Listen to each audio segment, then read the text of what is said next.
Մի բան կա, որը միշտ ինսիկային է ինձ։ Տեխնոլոգիական նվաճումների կեսին, որտեղ մարդը քայլում էր լուսնի վրա, զարգացրեց արհեստական մտավորականություններ և երազներ վերածվեցինք էկրանին, երբ մենք տիրում ենք արտաքին աշխարհին, մենք կորցնում ենք վերահսկողությունը մեր ներքին աշխարհի վրա։ Պարզապես դիտեք շրջապատող մարդկանց, կամ նույնիսկ հայելու մեջ նայեք գիտակցեք, որ նույնիսկ շրջապատված են ձեռքբերումներով, շատերն ապրում են քրոնիկ սպառման վիճակում։ Հարցրեք ծանոթին։ Դուք երջանիկ եք, դուք էներգիա ունեք կյանքի ընթացքում, պատասխանը գրեթե միշտ ուղեկցվում է հառաչում, հրաժարականի ժեստով կամ պարզ ես հոգնել եմ, բայց այս հոգնածությունը տարածված չէ։ Ով անհետանում է գիշերային քունից հետո կամ հանգստյան օրերից հետո, դա հոգնածություն է, որը շարունակվում է, որ արձակուրդի կամ հանգստի ամիսների հետ չի գնում, դա սպառված մարմինը չէ, հոգին է։ Ես ինքս անցա, երիտասարդության մեջ լի է հավակնություններով և ծրագրերով, խոստումնալից կարիերան կառուցեց, հետևեց հաջողության բոլոր արձանագրություններին։ Քրտնաջան աշխատանք, ճանաչում, կայունություն, բայց ամեն օր վերջում դատարկության զգացողություն ինձ ուղեկցեց, առավոտյան արթնացա ավելի քիչ ուժով, քան նախորդ օրը, չհասկանալով, թե ինչու, ես հիվանդ չէի, ոչ սոված, սեղանին առաստաղ և սնունդ կար։ Այնուամենայնիվ, ասես ներքին լույս էր լուսաբանում։ Ես սկսեցի պատասխաններ փնտրել, ես կարդացի հոգեբանության գրքերը, զրուցեցի փորձագետների հետ, զգացի ժամանցի տարբեր ձևեր, որոշ բաներ նույնիսկ աշխատել են, մեկ օր, շաբաթ, բայց մթությունը միշտ վերադարձավ, այդ ժամանակ էր, որ հին գաղափարը, որը ներկա էր հրեական ավանդույթում, ռեզոնանսվեց իմ մեջ։ Նպատակի բացակայությունը դատարկեցնում է մարդուն, անկախ նրանից, թե որքան թեթև են առաջադրանքները։ Առանց ինչու, նույնիսկ ամենապարզ գործողությունները դառնում են քաշ, բայց երբ իմաստ ենք գտնում, նույնիսկ ամենատարածված մարտահրավերները դառնում են կենսունակության աղբյուր։ Տեսեք մոր օրինակը նորածին երեխայի հետ, նա գիշերներ է անցկացնում, իհարկե, մի քանի անգամ արթնանում է կրծքով կերակրելու համար, բախվում է ուժեղ ֆիզիկական մաշվածության, և դեռ գտնում է հետևելու ուժը, որտեղ է գալիս այս էներգիան, դա մարմնից չէ, որը պետք է փլուզվի այդքան հոգնածությունից, հոգուց է, որը կերակրում է նպատակներով։ Հոգ տանելով այդ փոքրիկի մասին, դա կախված է դրանից, այժմ համեմատեք մեկի հետ, ով աշխատում է այնպիսի գործի մեջ, որը ատում է, նույնիսկ բարձր աշխատավարձով, կարգավորվող օգուտներով և ժամանակներով, օրվա վերջում դուք զգում եք սպառված, 8 ժամ քնել, լավ ուտել կամ մշակել, չեն լուծում, խնդիրը ֆիզիկական չէ։ Արդյոք այս աշխատանքը նրա համար իմաստ չունի, դա նման է ցնցում լրացնելը։ Որքան ջուր եք դնում, ամեն ինչ կաթում է։ Այս սպառումը թշնամի չէ։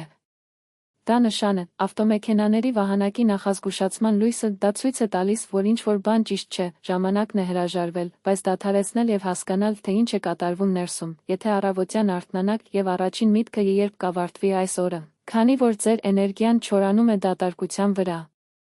Լավ նորությունն այն է, որ կան հազարամյա փորձարկված և ապացուցված սկզբունքներ, որոնք կարող են օգնել վերականգնել այս ներքին ուժը, դրանք հիմնված չեն կախարդական կամ դատարկ դրդապատճառային ելույթների վրա, այլ գործնական իմաստություն, որը վերափոխել է շատ մարդկանց կյանքը ներառյալ իմը, եթե զգում եք, որ ձեր օրերը նույնն են, իմաստ չունի այն, ինչ անում եք կամ պարզապես գոյատևում է, դա այն է, որ ձեր հոգին ուշադրություն է դարձնում։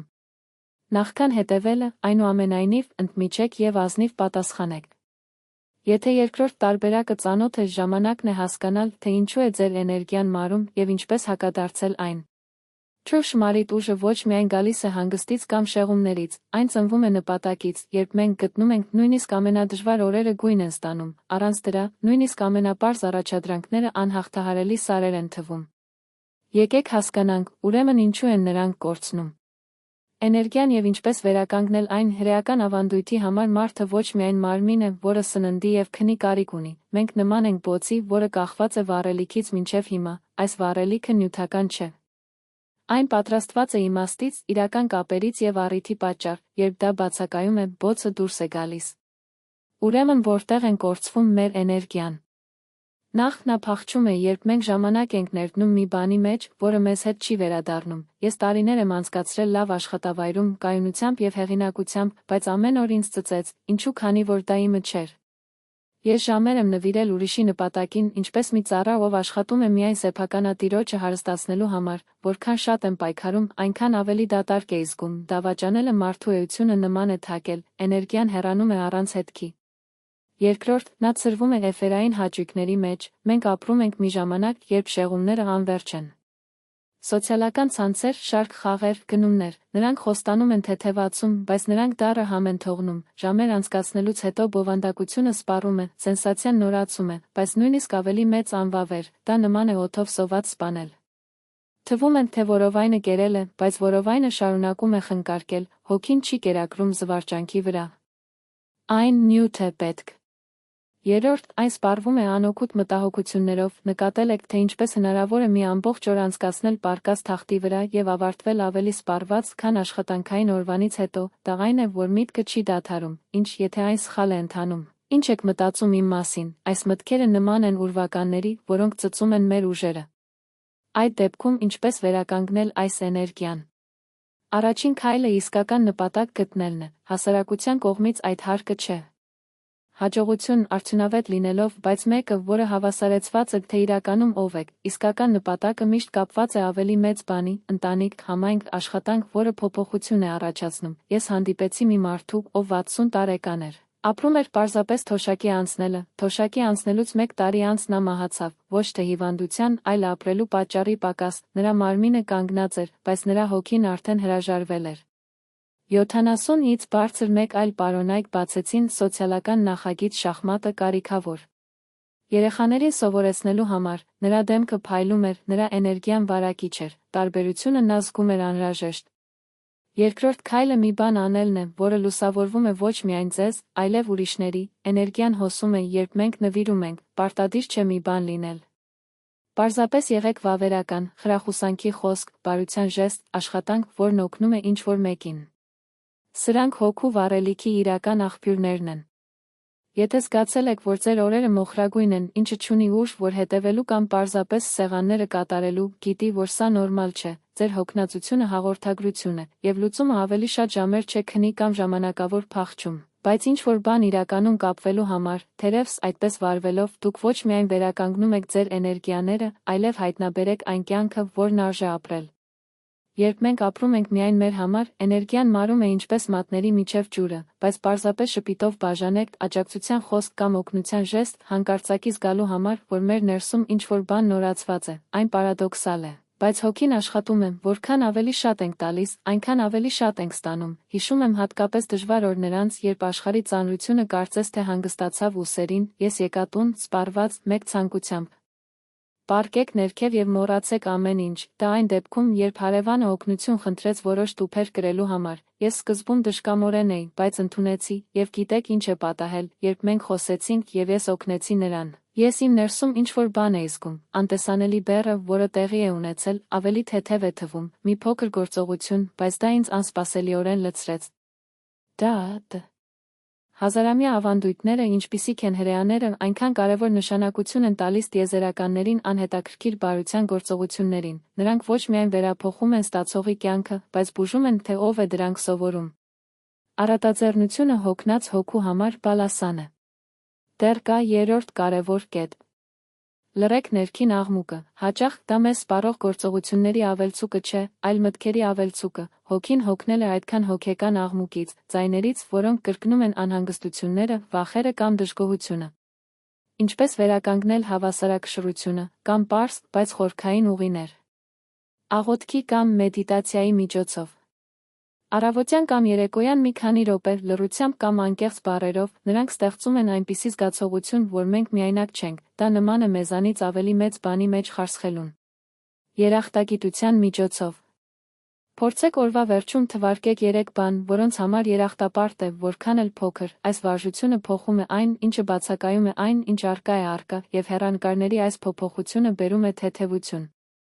Գիտակցված լռության միջոցով մի ժամ անջատեք ձեր հեռախոսը, քայլեք առանց շտապողականության, դիտեք երկինքը կամ պարզապես թույլ տվեք ինքներդ ձեզ ոչինչ անել, այն հնչում է հիմնական, բայց այսը ոչինչի մեջ է, որ հոգին հաճախ պատասխաններ է գտնում։ Մենք փնտրում ենք էներգիա սուրճի, հավելումների կամ արձակուրդի պարկուճներում, բայց իրական աղբյուրը մարմնում չէ, այլ հոգում, երբ այն լցվում է իմաստով, բարությամբ եւ հանգստությամբ, մարմինը հետևում է եւ կյանքը գույներ է ստանում։ Նախկինում չէինք տեսել։ Եթե դուք սպառվել եք, մի փնտրեք կախարդական հապ, հարցրեք 3 ազնիվ հարց։ 1. Ես ապրում եմ ըստ այն, ինչ իմ հոգին իսկապես ցանկանում է։ 2. Արդյոք մի բան եմ անում, որը օգուտ է բերում ուրիշներին, նույնիսկ եթե փոքր է։ 3. Ես պահում եմ ժամանակ լռության և երախտագիտության համար։ Պատասխանները կարող են լինել քարտեզը վերականգնելու ոչ միայն ուժերը, այլև գոյություն ունեցող ուրախությունը, այս իմաստությունը նոր չէ։ Դա ապացուցվեց սերունդների կողմից, որոնք հասկանում էին։ Հոգնածությունը թերություն չէ, այլ նշան։ Պատկերացրեք, որ ձեր տանը կարմիր լույսը նետվում էներգիայի շրջանակում, դուք չեք անիծում էլեկտրականությունը, այնպես չէ, հասկանում է, որ դա նախազգուշացում է, արտահոսք կա, ինչ-որ բան պետք է ճշգրտվի, նմանապես հոգին մեզ նշաններ է ուղարկում։ Եթե առանց ուժի եք, հարցրեք ինքներդ ձեզ. որտեղ է իմ արտահոսքը, կյանքի որ մասն եմ ծախսում էներգիա, ինչը ինձ չի պատկանում։ Ահա առաջին մեծ ճշմարտությունը։ Հոգնածությունը սուրհանդակ է, ոչ թե թշնամի, հասկանում է հիշեցնել մեզ, որ ժամանակն է վերանայել ուղղությունները։ Երկրորդ ճշմարտությունը նույնն է, որքան հզոր։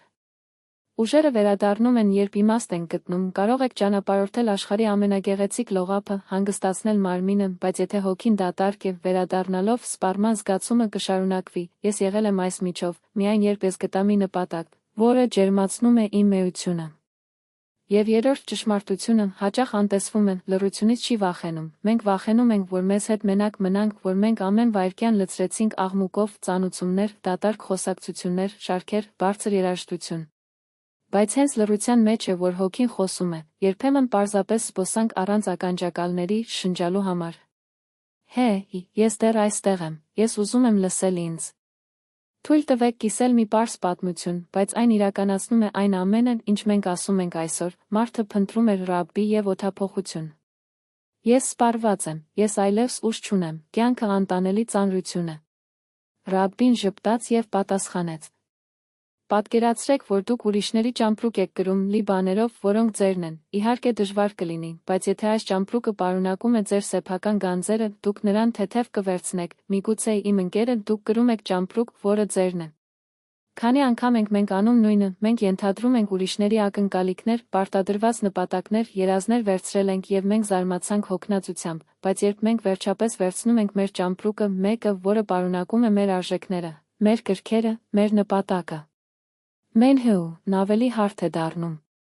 Հիմա ես ձեզ հետ թողնում եմ որոշ գործնական քայլեր, եթե ցանկանում եք գրեք դրանք կարող են լինել վերափոխման սկիզբ։ 1. Ամեն օր փոքր իմաստ գտեք, երբ արթնանաք, հարցրեք. Ինչ եմ անելու այսօր, որն ինձ իսկապես կլրացնի, դա կարող է լինել պարզ։ Երեխա լսել, ընկեր զանգահարել, օգնել օտարականի, այս փոքր իմաստները մեծ կյանք են ստեղծում։ 2. Մի փախչեք հոգնածությունից։ Լսեք դրան, երբ հայտնվում է դատարկության զգացումը, այն չի խեղդվում շեղումներով, դադարեցրեք, շնչեք և հարցրեք. Ինչ է իմ հոգին փորձում ասել ինձ, պատասխանը կարող է զարմացնել ձեզ։ 3. Կիսվիր, մի պահեք բարությունը հենց ձեզ համար, շպիտ, մեղմ խոսք, ժեստ, երբ մենք տալիս ենք, մենք դադարում ենք փակ տարաներ լինել, էներգիան գալիս է շրջանառության, և դա այն է, ինչը մեզ լցնում է։